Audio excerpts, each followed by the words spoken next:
कि आप SFI से आप जुड़े थे, मतलब CPM वाली विद्यार्थी विंग से जुड़े आप? कुछ समय था मैं वहाँ।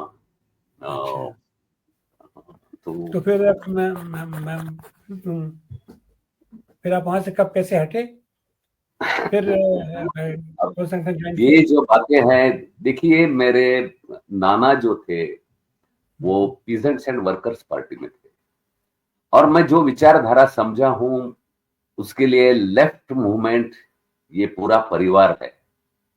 तो उसमें यहां वहां का कोई फर्क मुझे, मेरे नेताओं ने कभी मुझे समझा नहीं, मेरे साथ ऐसी कोई बात नहीं की है, ना तो सीपीआई के लोगों ने की, ना सीपीएम ने के लोगों ने की।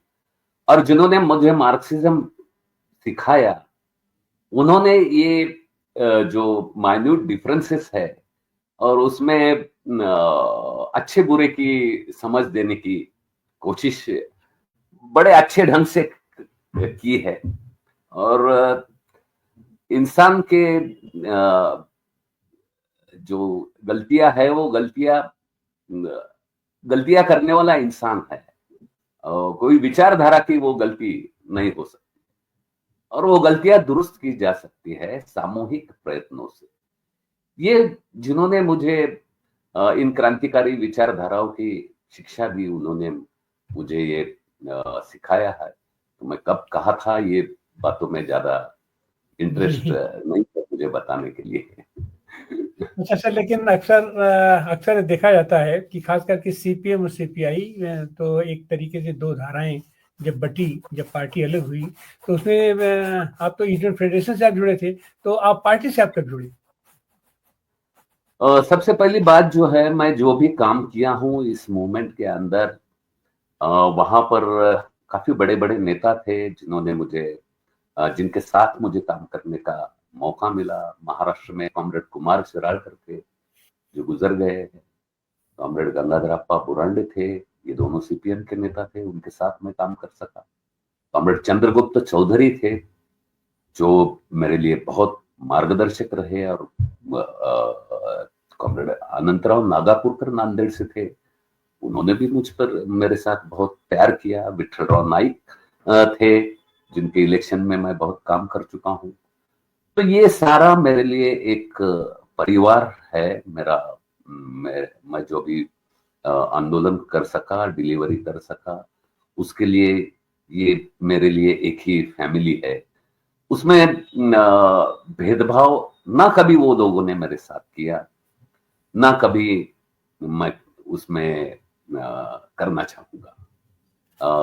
दूसरी बात जो है, जहां तक राजनैतिक भूमिका का सवाल है, तो मैं ये मानता हूं कि सीपीआई जो एक जिस तरीके से कॉन्शियस है बहुत सारी बातों के लिए, और जहां पर एक जो ओपननेस है, जो क्रिटिसिज्म और इन बातों को बदलाव करते हुए, और सीपीआई का ये कल्चर है कि हमेशा वो लड़ने वाले के पीछे खड़े रहते हैं, वो कोई अपना पराया ये भेद ना करे। ये सीपीआई का जो कल्चर है वो मेरे लिए सही संस्कृति है। और ये लेफ्ट कल्चर जो है, आंदोलन का जो कल्चर है, ये आगे ले जाना जिम्मेदारी है। हम आज का दौर हमें मतभेदों के बावजूद साथ काम करने को सिखाता है। ये वक्त का तगाजा है, और इसको हम पूरी ताकत से और पूरी एकता से आगे लेके बढ़े, ये मैं खुद करने की कोशिश करता हूँ, और जी। सबसे इसी किस्म की उम्मीद रखता हूँ। जी, अच्छा सर, आप तो विद्यार्थी आंदोलन से आए, और विद्यार्थी आंदोलन में तो जब तक आप विद्यार्थी थे आप तब तक यूनियन फेडरेशन से आप जुड़े रहे, विद्यार्थी आंदोलन से जुड़े, और उसके बाद मैं किसान आंदोलन से आप जुड़े, आप मजदूरों से या जो ये किसान आंदोलन उसके से? बाद मैंने कुछ खेत मजदूरों के लिए आंदोलन में रोल किया हूँ। उस वक्त का एक सोशियो इकोनॉमिक स्टडी करके जो खेत मजदूरों पर बंधुआ किस्म का दबाव जो रहता था, जहां पर एक महीना 32 दिनों का नापा जाता था, जहां पर जो जानवरों को खिलाया जा सके ऐसा अनाज उनको दिया जाता था, और जहां पर सबसे कम मजदूरी दिया जाता था, दलितों का और स्त्रियों का उत्पीड़न बहुत था। ऐसे खिलाफ खेत मजदूरों के wage struggle, land struggle, house sites के लिए लड़ाई और उनके इज्जत और स्वाभिमान की लड़ाई, जिसमें मैंने काफी करने की कोशिश की, जिसका बड़ा असर भी जहां जहां मैंने काम किया वो कोशिश किया। उसी के चलते गन्ना कटाई के मजदूरों के लिए भी मैंने काम किया। करीब 85 शुगर मिल्स तक हम पहुंचे, उनके मुद्दों को एक शेप देने की कोशिश की, उसके लिए काफी मेहनत की। जो हार्वेस्टर मशीन 2000 में आ रही थी उसके खिलाफ बड़ी लामबंदी हमने की, मूवमेंट उसके खिलाफ चलाया, वो भी चलाया। आज भी वो लोगों से मैं जुड़ा हूँ, उस आंदोलन के लोगों से मेरा कनेक्ट है। ट्राइबल्स के लिए भी लड़ा हूँ, मनरेगा, ईजीएस, खेत मजदूरों के, और उसी के साथ किसानों के साथ भी लड़ा। महाराष्ट्र में 2000 में एक सेकंड इरिगेशन कमीशन बना। वो इरिगेशन कमीशन के सामने इरिगेशन पॉलिसी के बारे में मैंने बड़ी बात रखी, और जिसका एक 36 पेजेस का डॉक्यूमेंट मैंने उस वक्त दिया। तो वो अपेंडिक्स के तौर पर उनके रिपोर्ट में भी आ चुका है। वाटर पॉलिसीज ये महाराष्ट्र की राजनीति का बड़ा मुद्दा है। वाटर ये स्टेट सब्जेक्ट जरूर है, लेकिन आज जो हम देखते हैं ये इरिगेशन सिस्टम पूरी तबाह की जा रही है। महाराष्ट्र की जैसी अकाल की सिचुएशन जो है, इसको प्रो पीपल सस्टेनेबल डेवलपमेंट की तरफ जाना है तो रीडिस्ट्रीब्यूशन ऑफ वाटर जरूरी है।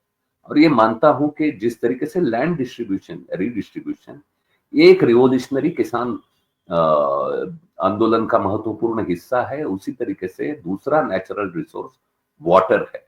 और वो पानी का जो है सही तरीके से डेमोक्रेटिक तरीके से और सस्टेनेबल तरीके से इस्तेमाल हो, ये समझ जो है मुझे विज्ञान आंदोलन से भी इसके बारे में सोचने का प्रेरणा रहा। तो किसान आंदोलन और विज्ञान आंदोलन इसके आधार पर मैंने कुछ बातें रखने की कोशिश की, जिसमें काफी लोगों ने मदद भी मुझे की।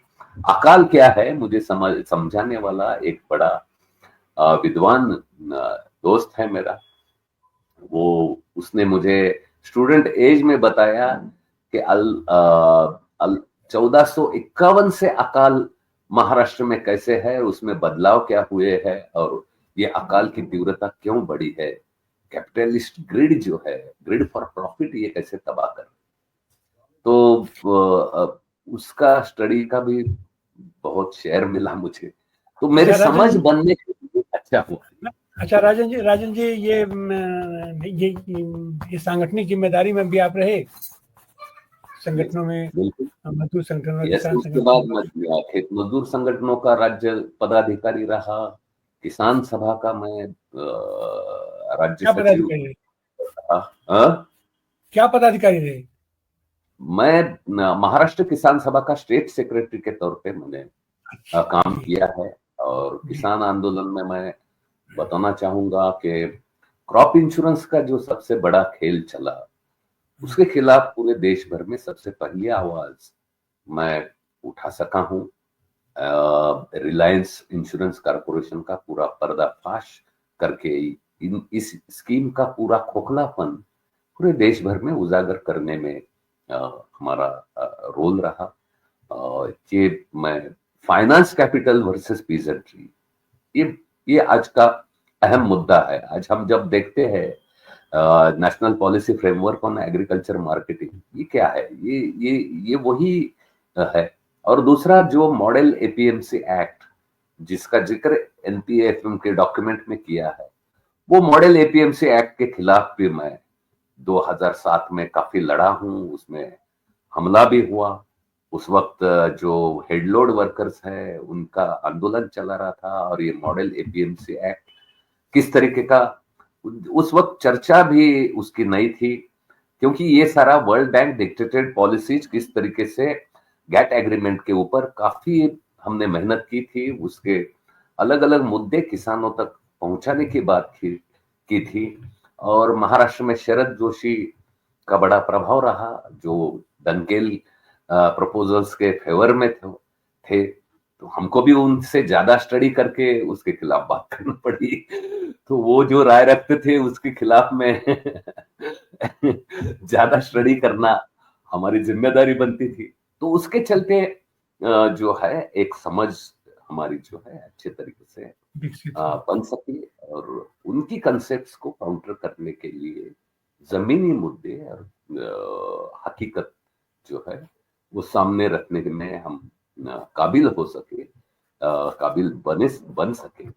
ये मेरे लिए बहुत इम्पोर्टेंट बात है। आज भी उनसे जो विरोधी विचारधारा के हैं, लेकिन कई सारे दोस्त ऐसे भी है हमारी जैसे बातों का मान लिया और अभी हमारे साथ भी आ गए। ऐसे भी कई सारे लोग हैं।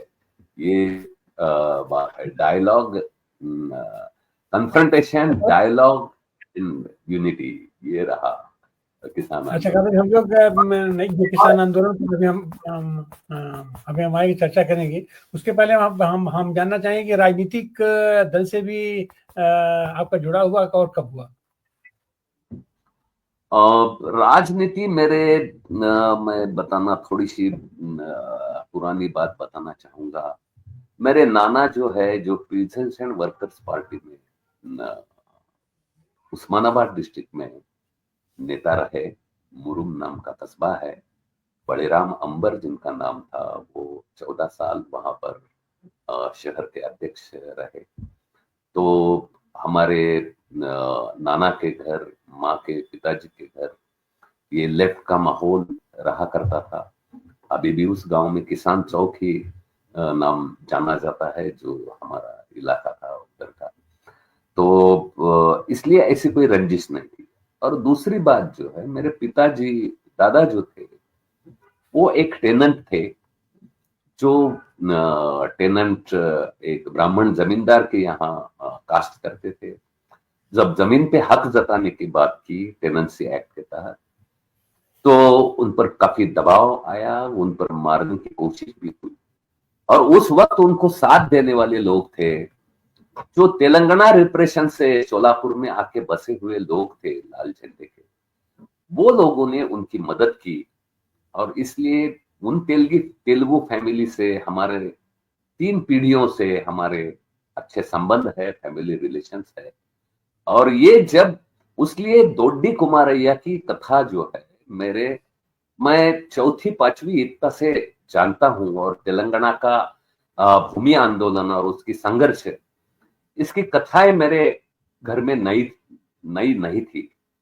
और उसी के साथ में बड़ी राजा, जो महाराष्ट्र में किसान राजा की बात की जाती है, वो बड़ी राजा की कथाएं भी मेरे घर में भरपूर रहा करती थी। तो ये अनार्य संस्कृति का जो बातें हैं, वो मेरे ऊपर प्रभाव डालती रही। और जो मुझे एक रैशनलिस्ट समझ देने में, एक साइंटिफिक भूमिका के तरफ जाने के लिए काफी सारी मदद होने लगी। मैं जब ये बातों का सही मतलब और उसके पीछे की सामाजिक और राजनीतिक प्रेरणा जब मुझे समझ में आई, फिर उन बातों का की अहमियत मेरे लिए बहुत बड़ी, ये मैं बिल्कुल बताना चाहूंगा। और फिर उस वक्त मैं समझ नहीं पाता था कि क्या बातें हैं। लेकिन आज मैं मेरी दादा का संघर्ष जो जमीन के लिए रहा, वो संघर्ष को मैं ठीक तरीके से समझ सकता हूँ क्या बात होगी, और किसान की एक जमीन के बारे में क्या भूमिका और राजनीतिक दल से भावना आप कब जुड़े? राजनीतिक दल से आप कब जुड़े? सबसे पहले 94 में मैं चुनाव लड़ा था। 94 की असेंबली में मैंने चुनाव लड़ा था, वो सीपीएम की तरफ से लड़ा था। उसके बाद 2014 में मैं पार्लियामेंट लड़ा, तो सीपीआई की तरफ से वो पार्लियामेंट लड़ा था मैं। 2 बार लड़ चुका हूं पार्लियामेंट।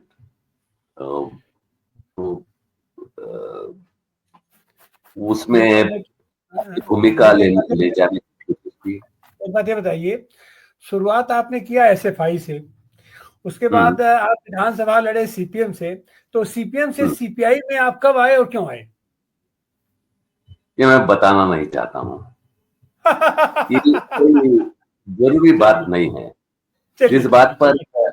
मुझे मुझे कुछ लोगों ने उस वक्त भी कहा था, मैं बोला ये घरेलू मामला है और इस बात की चौराहे पे चर्चा क्यों करें, कोई चलिए जरूरत चलिए नहीं। चलिए चलिए ठीक है। तो अब हम आते हैं इस तरीके से, माने वामपंथी आंदोलन या ये जो किसानों का आंदोलन होता है, मजदूर आंदोलन होता है, ये संगठन कहीं ना कहीं से पार्टी के जन संगठन है और उसी के नेतृत्व में काम किया जाता है, या आपको इंडिपेंडेंटली काम करने में मतलब पार्टी बाधक नहीं बनती है, उसमें पार्टी का डायरेक्शन रहता है? मैं बताना चाहूंगा, अभी आपका मैंने जिक्र किया कि इंश्योरेंस पॉलिसी का जब पर्दाफाश किया तो मैं ना तो मैं राज्य सचिव था, ना तो मैं राष्ट्रीय नेता था, लेकिन मैं अतुल अंजान जी के किसान सभा का मैं साधारण कार्यकर्ता था और तो मैं ये कर सका, और ना ही मैं दिल्ली में रहता था, तो इसलिए मुझे उस बात का कोई जिक्र नहीं लगा। मराठवाड़ा इलाके के पानी के हक के लिए हमने लड़ाई की।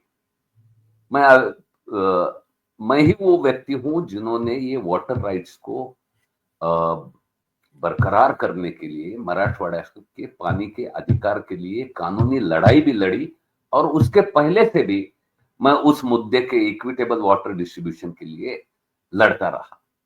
अब ये तो थोड़ा सा रीजनल पैरिटी का मामला था, लेकिन मैं अभिमान पूर्वक कहता हूं कि सीपीआई ये एकदम ऐसी पार्टी है जिन्होंने प्रादेशिक भेद भेद और तनाव के बावजूद स्पष्ट भूमिका ले ली। हम हालांकि हमारे राज्य सचिव उस नगर जिले से आते हैं जहां से विखे पाटिल है, जो दबाव बनाते रहे, नगर और नासिक पानी ना दिए मराठवाड़ा को दिए, लेकिन वहां पर से हमारा स्टेट सेक्रेटरी आवा भूमिका लेता है कि ये मराठवाड़े का जायज अधिकार है, वो पानी को देना चाहिए।